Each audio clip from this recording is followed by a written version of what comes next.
যে সন্তানকে নিজের সর্বস্ব বিলিয়ে মানুষ করেছিলেন, জীবনের শেষ প্রান্তে এসে সেই সন্তানের কাছেই আজ অবহেলার শিকার হয়েছেন ১৩০ বছর বয়সী বৃদ্ধ তসিমউদ্দিন প্রামাণিক।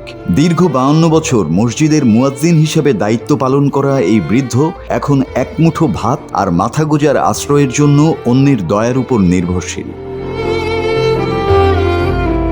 পাবনা সদর উপজেলার মণিদহ পূর্বপাড়ার বাসিন্দা তসিমউদ্দিন প্রামাণিকের জীবনের গল্প যেন এক বেদনাময় উপাখ্যান। স্থানীয়দের দাবি, একসময় সংসার চালাতে কঠোর পরিশ্রম করেছেন তিনি।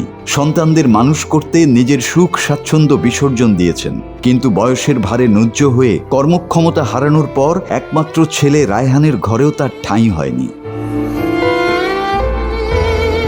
বর্তমানে তিনি আশ্রয় নিয়েছেন স্থানীয় কৃষক হেলালের বাড়ির বারান্দায়। হেলালের স্ত্রী চায়না খাতুন জানান, বৃদ্ধের দেখভালের মতো কেউ নেই। একদিন তিনি এসে আশ্রয় চান। মানবিক কারণে তাকে ফিরিয়ে দিতে পারেননি তারা। নিজের সামর্থ্য সীমিত হলেও পরিবারের সদস্যদের মতোই যত্ন নিচ্ছেন তসিমউদ্দিনের।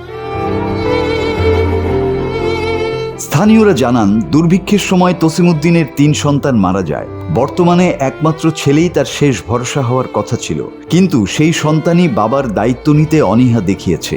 বয়সের কারণে তার কোমর বাঁকা হয়ে গেছে, সোজা হয়ে দাঁড়াতেও পারেন না। তবুও জীবনের শেষ সময়টুকু কাটছে অবহেলা আর কষ্টে।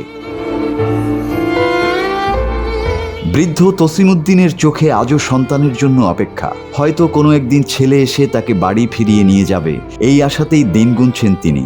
বুক ভরা অভিমান আর চোখ ভরা অশ্রু নিয়ে তিনি শুধু বলেন, বাজান মাফ চাই, তোর পায়ে ধরি।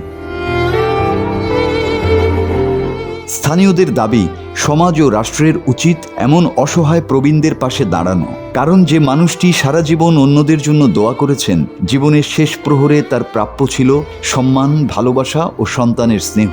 কিন্তু বাস্তবতা আজ তার নির্মম এক অধ্যায়ের নাম। Desk report, 24 hours Bangla.